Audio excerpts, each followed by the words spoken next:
안녕하세요. 하루 필수 말씀 충전 하필 큐티 조종환입니다.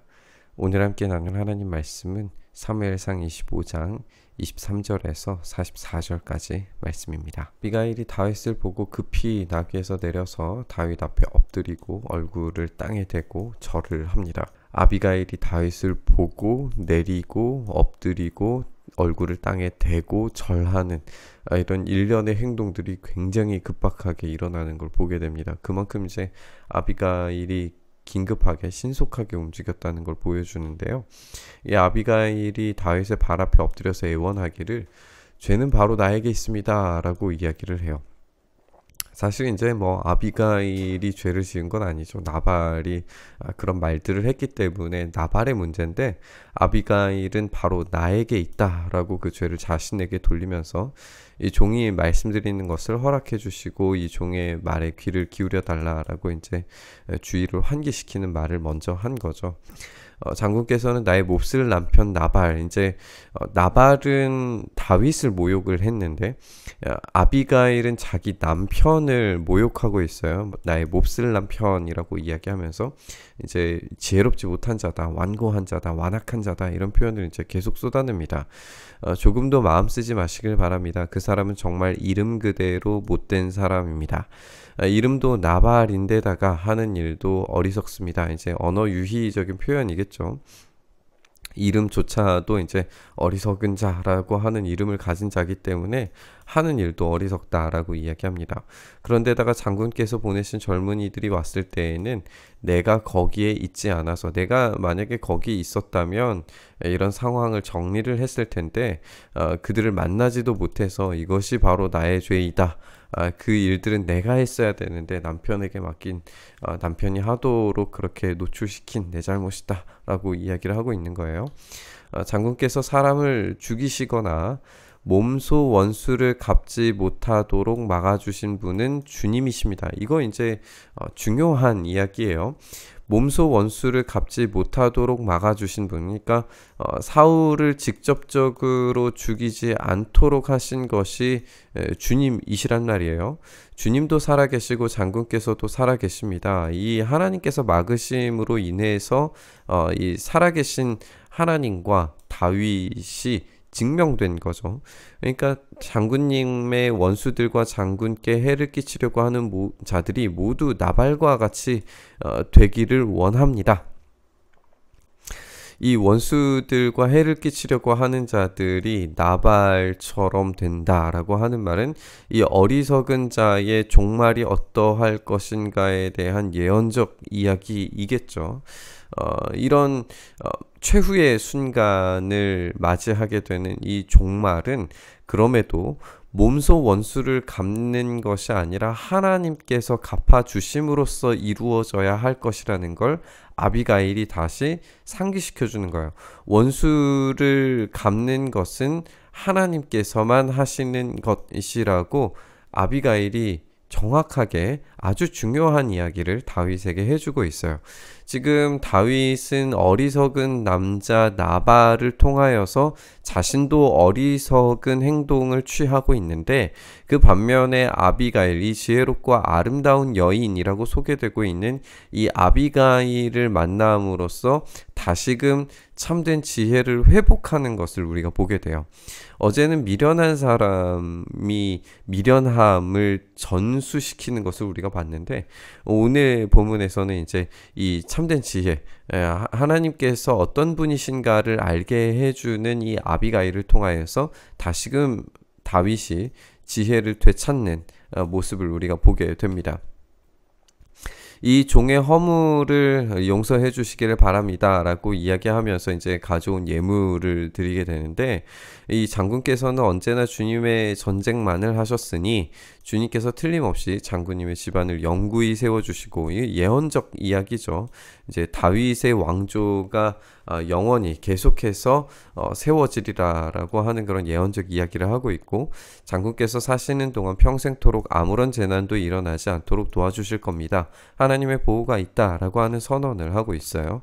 그러므로 누가 일어나서 장군님을 죽이려고 쫓아다니는 일이 있다 하더라도 장군님의 생명은 장군님께서 섬기시는 주 하나님이 생명 보자기에 싸서 보존하실 것이지만 장군님을 거역하는 원수의 생명은 주님께서 돌팔매로 던지듯 팽개쳐 버릴 것이다 라고 이런 이야기를 합니다.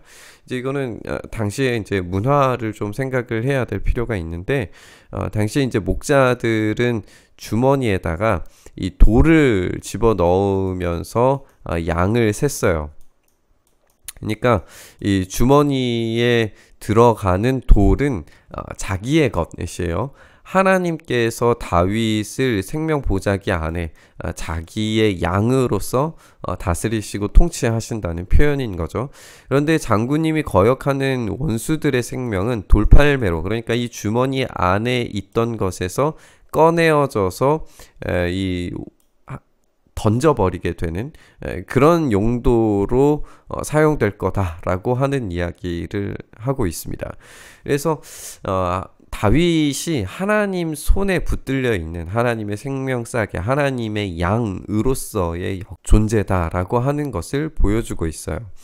이런 이야기들이 이제 다윗의 영적인 감각을 다시 일깨워주고 있는 걸 보게 됩니다. 이제 곧 주님께서 장군께 약속하신 대로 온갖 좋은 일을 모두 베푸셔서 이스라엘의 영도자로 세워주실 텐데, 지금 공연히 사람을 죽이신다든지 몸소 원수를 갚으신다든지 하여서 왕이 되실 때에 후회하시거나 마음에 걸리는 일이 없도록 하시길 바랍니다. 이게 이제 사실 이제 사울을 죽이지 않은 이유가 되는 거죠. 이 후회하거나 마음에 걸리는 일을 만들지 않는 거.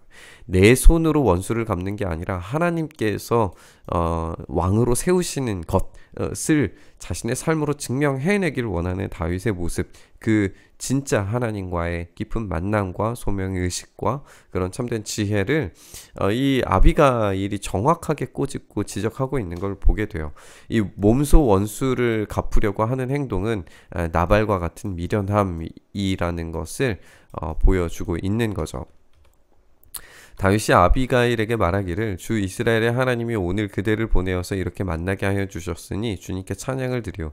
내가 오늘 사람을 죽이거나 나의 손으로 직접 원수를 갚지 않도록 그대가 나를 지켜주었으니 슬기롭게 권면하여 준 그대에게도 감사하오. 이제 이 지혜로운 여인이 다윗의 그 지혜로움을 다시 회복시켜주는 걸 우리가 보게 되는 거죠. 하나님이 그대에게 복을 베풀어 주시기를 바라오. 그대에게 아무런 해를 입히지 못하도록 나를 막아주신 주 이스라엘의 하나님이 확실히 살아계심을 두고 분명하게 말하지만, 그대가 급히 와서 이렇게 나를 맞지 않았더라면 나발의 집안에는 내일 아침이 밝을 때까지 남자는 하나도 살아남아 있지 못할 뻔했소. 그런 실수를 저지르지 않도록 하나님께서 당신을 내게 보내셨다라고 하는 이야기를 하고 있는 거죠. 그리고 다윗은 그 여인이 자기에게로 가져온 것들을 바꿔서 이렇게 말해요.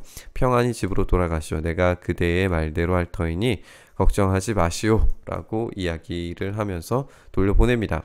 아비가일이 나발에게 돌아와서 보니까 그는 자기 집에서 왕이나 차릴 만한 술잔치를 베풀고, 나발이 얼마나 미련한지 양털을 깎는 그 행사에서 왕이나 차릴 만한 그런 엄청난 잔치를 베풀매도 불구하고 다윗을 아주 냉대하면서 보내버렸던 거죠.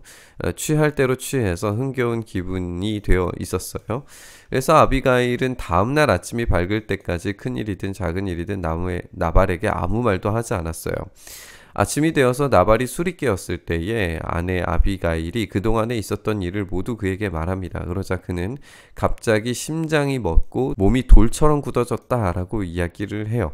그러니까 이제 이 나발이 이런 심장에 문제가 있을 만큼의 어떤 그런 비누난 사람인 것처럼 보여지는데, 열흘쯤 지났을 때에 주님께서 나발을 치시니까 결국에 죽었어요. 그러니까 하나님께서 원수를 갚아주심을 스스로 이제 증명하고 또 그것을 경험하게 되었으니, 이제 다윗의 원수들은 하나님께서 그 원수 갚아주심을 두려워할 수밖에 없는 거죠. 이런 다윗의 경험치가 이 다윗을 점점 더 왕답게 만들어주는 걸 보게 됩니다. 나발이 죽었다는 소문을 듣고 다윗이 말하기를 주님을 찬양해라. 나발이 나를 모욕하였으나 주님께서 원수를 갚아주시고 이 종이 직접 무슨 악을 행하지 않게 막아주셨다라고 이야기를 하면서 이제 하나님의 원수 갚아주심을 찬양하고 있는 걸 보게 됩니다. 주님께서 나발이 저지른 죄악을 나발의 머리로 돌려보내주셨다라고 하면서 다윗은 아비가일을 자기 아내로 삼으려고 그 여인에게 사람을 보내어서 뜻을 전합니다. 다윗의 종들이 갈멜로 아비가일을 찾아가서 그 뜻을 전합니다. 다윗 어른께서 댁을 모셔다가 아내로 삼으려고 우리를 보내셨습니다. 이제 우리가 조금 더 세속적 관점에서 생각해 보면 나발과 다윗의 이 연맹의 체계를 갖추려고 했던 것을 우리가 어제의 본문을 통해서 생각을 해본다면 이런 결혼을 통한 이런 연맹도 분명히 어떤 가치 있는 일이었을 거라고 판단이 되어져요. 이후에 아비가일이 뭔가 개인적으로나 어떤 정치적으로나 영향력을 행사하지는 않거든요. 그러니까 아무래도 이런 결혼의 관계로 이어지는 이런 이야기, 일련의 이야기들은 다윗이 얼마나 공고한 연합 체계를 이루어서 하나님께서 부여하신 왕으로서의 정당성을 찾아가고 있는가를 보여주는 그런 이야기로 우리가 읽을 수 있습니다. 물론 이게 이제 우리의 시각에서는 이해가 되지 않지만 당시 고대의 생각으로 이해를 해본다면 충분히 가능한 이야기입니다. 아비가일이 일어나서 얼굴이 땅에 닿도록 절을 한 다음에 말하기를 이 몸은 기꺼이 그분의 종이 되어 그를 섬기는 종들의 발을 씻겠습니다. 자기를 굉장히 낮추죠. 아비가일이 일어나서 서둘러 나귀를 타고 길을 떠나니 그 뒤로 여인의 몸종 5이 이제 따라 나가게 되고 아비가일은 이렇게 다윗의 시종들을 따라가서 아내가 되게 됩니다.